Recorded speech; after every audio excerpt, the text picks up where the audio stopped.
మీ జీఐఈటీ ఇప్పుడు జీజీయూగా మారింది. 2000కు పైగా ప్లేస్మెంట్స్, ఐపీఎం, కేపీఎంజీ వంటి సంస్థలతో ఇంటిగ్రేటెడ్ కోర్సులు, యూపీఎస్సీ కోచింగ్, అడ్మిషన్లు ఓపెన్. ఇదేంటి ఎలక్షన్స్ కి అంటే మీరు కంటెస్ట్ చేయకముందు వేయించుకున్నారా వైఎస్ఆర్ అని, లేకపోతే ఎమ్మెల్యేగా గెలిచిన తర్వాత? 2014 గెలిచిన తర్వాత. అదేంట ఎవరైనా జగన్ గారు పేరు వేయించుకుంటారు, మీరు వాళ్ళ నాన్నగారు పేరు వేయించారు? అసలు ఫస్ట్ రాజశేఖర రెడ్డి గారి అభిమాని. చదువుకునే టైం నుంచి 2004 డిగ్రీ చదువుకునే టైంలో కూడా మాకు హాస్టల్ యుద్ధాలు అయ్యాయి మాకు అటేపు టీంకి. ఓకే. రాజశేఖర రెడ్డి గారి గురించి చదువుకునే టైంలో అంత వీరాభిమాని రాజశేఖర రెడ్డి గారికి. ఆయన చనిపోయినప్పుడు కూడా తిండి మానేయడం, ఏడవడం అవన్నీ జరిగినాయి. ఆయన అంటే చాలా అభిమానం. సో అందుకే టాటూ వేసుకున్నాను నేను 2015-16 ఆ టైంలో. అప్పుడే ఎమ్మెల్యేలని jumping MLAs 23 MLAs 23 members MLAs ఆ టైంలో అందరిని ఇది చేస్తున్నప్పుడు ఎంత చెప్పినా ఇది ఆగేది కాదు. వాళ్ళు వచ్చి ప్రలోభ పెట్టడం ఆగేది కాదు. లైఫ్ లాంగ్ కట్టికాలే వరకు వైఎస్ఆర్ ఫ్యామిలీతోటే ఉంటామన్న మెసేజ్ ఇవ్వడం కోసం నేను ఆ రోజు స్టార్ట్ వేయించుకున్నా. ఓకే. సో మీరేమించారండి? ఆమె పేరు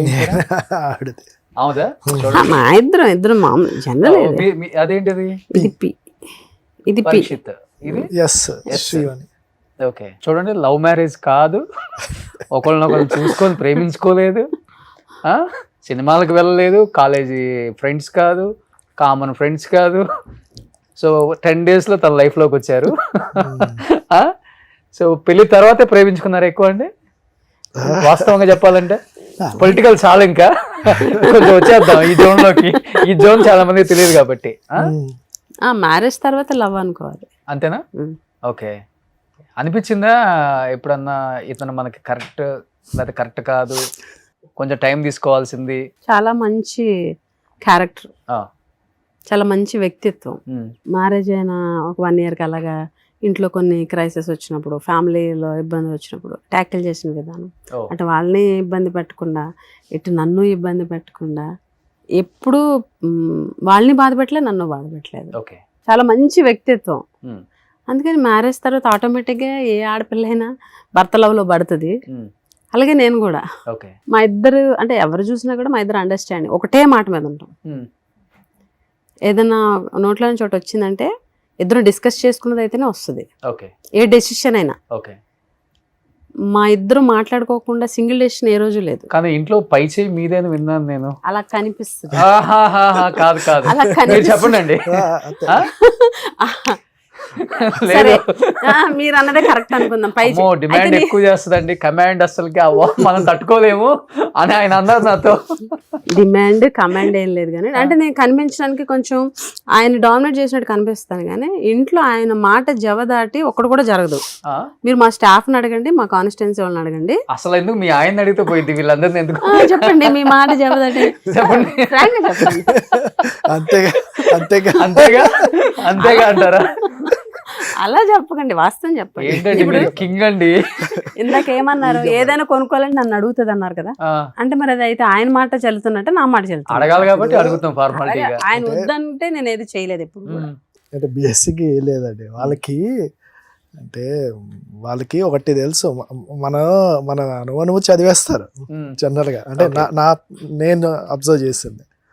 ఇప్పుడు ఆవిడకి ఏంటంటే వద్దన్నాం అనుకోండి, అదేంటి మొహం డల్ అయిపోయి ఇక్కడ సైలెంట్ అయిపోతారు. ఆ సైలెంట్ అయిపోతే ఎలా ఉంటుందంటే ఒక సైలెంట్ ఆటం బాంబ్ లా ఉంటుంది, ఇల్లంతా కూడా నిర్మానుష్యంగా ఉంటుంది. సో మనం ఏం చేస్తాం, అందరం ప్రశాంతంగా అందరూ సంతోషంగా ఉండాలి అంటే ఏ కాంప్లికేషన్ ఏం రాకుండా చూసుకోవాలి. ఇంట్లో ప్రశాంతంగా ఉంటాయి కదా, మనం ప్రశాంతంగా ఉంటాం. అలా కాదు, డామినేషన్ ఎవరిది అని అడిగారు, మీరు అది చెప్పండి. మీరు ఏంటంటే గట్టిగా అడుగుతారా, ఆయన ఎట్లా చెప్తారు? నేను అలా కనిపిస్తాను, మీరు చెప్పొద్దు అన్నట్టుంది అది. ఫ్రాంక్ గా చెప్పండి. డామినేషన్ అంటే నేను డామినేట్ ఏం చేయను, తను ఏం చేయాలో సర్లే అనుకొని చేయనిస్తాను. కానీ కొన్నిసార్లు ఒక పాయింట్ వస్తాయి కదా, మనం ఒక్కోసారి సీరియస్ అయ్యి నిలబడతాం కదా నువ్వు అని అన్నప్పుడు, అప్పుడు నాదే నిలబడుతుంది. ఇప్పుడు అర్థమైందా మీకు? కానీ జనరల్ గా అయితే తందే ఆవనిస్తాం. ఏదైనా ఆయన పర్మిషన్, కానీ నువ్వా నేను అంటే లేదు, నేను ఇది అని ఎక్కడో ఒక టైంలో వస్తాయి కదా. వచ్చినప్పుడు మాత్రం నా మాటే నిలబడుతుంది. తిట్టుకుంటారు ఎప్పుడన్నా? లేదు, అస్సలకి ఇప్పటి వరకు కూడా తిట్టు కూడా ఉండదు. ఆ. గొడవ అంటే కొట్టుకుంటారు.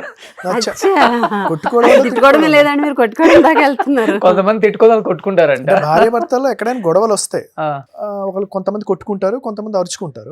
ఆ రెండు ఉండవు. మా గొడవ ఎలా ఉంటది అంటే అంటే సైలెంట్. ఓకే, ఒక రోజు మాట్లాడుకోం అంతే. అంతే అంతే. మళ్ళీ సెకండ్ ఎవరు వెళ్తారు ఫస్ట్? కొన్నిసార్లు నేను, కొన్నిసార్లు తను. అంతే. ఎక్కువ సార్లు తను.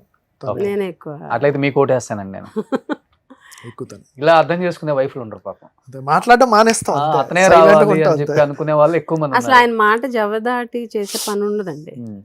ఏదైనా నాకు కావాల్సింది నేను చేసుకోవాలంటే బతిమలాడుకోను, ఏదో ఒకటి చేసైనా ఒప్పించుకుంటాను, కానీ వద్దు అన్నకు మాత్రం చేయలే ఏ పని ఎప్పుడు. ఓకే, ఇది మాత్రం మీకు చెప్పగలను.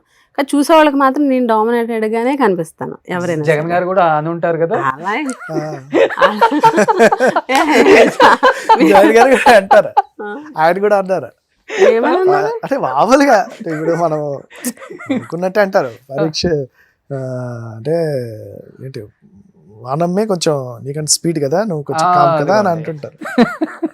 అంటే మాట తీరు ప్రకారము ఇప్పుడు యాక్టివ్గా మాట్లాడడంలో నేను యాక్టివ్గా అనిపిస్తాను. నేను అనేది ఇంట్లో విషయం మాట్లాడుతున్నా, ఇంట్లో ఆయన మాట చెల్లుతుంది. మీరు ఎవరైనా అడగండి కాన్స్టిట్యున్సీలో కానీ మా స్టాఫ్ని కానీ, అమ్మగారు మాట చెల్లుతుంది, బాబు మాట చెల్లుతుంది అని అంటే బాబే ఫైనల్ డెసిషన్ చెల్లుతుంది. బట్ నేను ఇంటర్ఫియర్ అవ్వను.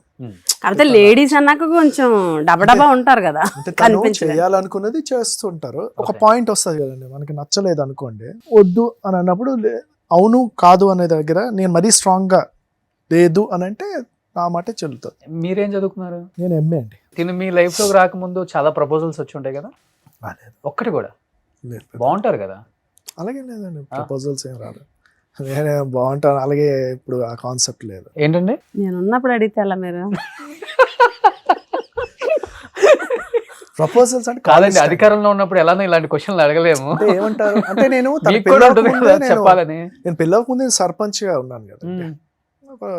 కాలేజ్ డేస్ లో నేను చెప్పేది. కాలేజ్ వస్తాయి కదా మరి, అదే అడుగుతున్నారు. కాలేజ్ టైంలో ఉంటే పర్సనల్ గా అడగండి, చాలా చెప్తారా? చెప్పొచ్చు. కాలేజ్ టైం అడిగితే చెప్పలేరు కదా. ఇప్పుడు కాలేజ్ టైంలోని ఇప్పుడు మనం ఏంటంటే ఒక బాధ్యత గల పొజిషన్ లో ఉన్నాం, అప్పుడు అవన్నీ ఉండవు కదా. అప్పుడు జస్ట్ యూత్, అప్పుడు ఒక మైండ్ సెట్ లో ఉంటాం కదా. ఆ మైండ్ సెట్ లో ఆ టైంలోని ఎవరు మీ మైండ్ కి హార్ట్ కి టచ్ అవ్వాల స్ట్రాంగ్ గా, అలాగే ఈ అమ్మాయి కరెక్ట్ అని అలా లేదు. మీరు మా ఇద్దరికి పెట్టేస్తున్నారు ఇప్పుడు. ఫెస్టివల్ టైం అండి, చూసి ఎంజాయ్ చేసుకోవాలి అందరూ. మీరు జిల్లాలో పరీక్షిత్ రాజు ఎలాంటి వాడు అని అడిగితే, ఇప్పుడు ఎవరిని అడిగినా పొలిటికల్ లీడర్స్ చెప్తారు, చాలా గుడ్ పర్సన్, ఎటువంటి అదర్ యావిగేషన్స్ లేవని చెప్తారు. క్యారెక్టర్ మాత్రం సూపర్. కాలేజ్ డేస్ అంటారా, అది నేను చెప్పలేను.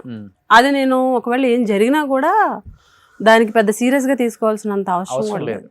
మీరు కూడా ఎప్పుడు ఫన్నీగా అడగరా? ఖాళీగా ఎందుకు అడగం? అదే మరి మ్యారేజ్ డే 1 నుంచి అడిగితే ఏం లేదు, అది నిజమా కాదా దేవుడికి తెలియాలి, ఆయనకు తెలియదు. ఏం చెప్పారు కదా, ఉందని కారెక్కనివ్వండి, అలా స్టార్ట్ అవుతుంది ఇంటికి వెళ్ళిన దగ్గర. గట్టిగా మాట్లాడి ఎదిరించే అంత ఆడవాళ్ళు గట్టిగా మాట్లాడాల్సిన అవసరం లేదు, ఎదిరించాల్సిన అవసరం లేదు, చూపించాలి. అవి చాలా కామన్ థింగ్స్. ఏ పొజిషన్ లో ఉన్న వాళ్ళైనా గొడవలు అంటే గొడవలు అంటే అదే అండి, సైలెంట్ అయిపోతాం అంతే. అది బెస్ట్. మాట్లాడడం మానేయడం. నేను ఒక 2 రోజులు మాట్లాడితే ఆవిడ ఏడ్చేస్తుంది, మనం వెళ్ళి బతిమాలేస్తాం. ఎమోషనల్ అండి బాగా, మీరు సెన్సిటివ్. ఆయన మాట్లాడిపోతే అసలు ఉండలేను. సో 2 రోజులకి ఏడ్చేసరికి మనం ఒక రోజు వరకు పర్వాలేదు, కానీ ఇంక సెకండ్ డే అయితే ఏడుస్తారు. అవును, మనం వెంటనే వెళ్ళి బతిమాలేస్తాం. ఓకే, అక్కడితో క్లోజ్ అయిపోతుంది. చాలా సెన్సిటివ్ అయితే మీరు. ఎమోషనల్ గా చాలా సెన్సిటివ్. నేను నన్ను చూస్తే చాలా స్టబర్న్ ఉమెన్ అనుకుంటారు, కానీ ఎమోషనల్ గా చాలా సెన్సిటివ్. ఓకే, చాలా సెన్సిటివ్. సుమన్ టీవీలో మీ పర్సనల్ అండ్ బిజినెస్ ప్రమోషన్స్ కోసం కింది నెంబర్కి కాంటాక్ట్ చేయండి.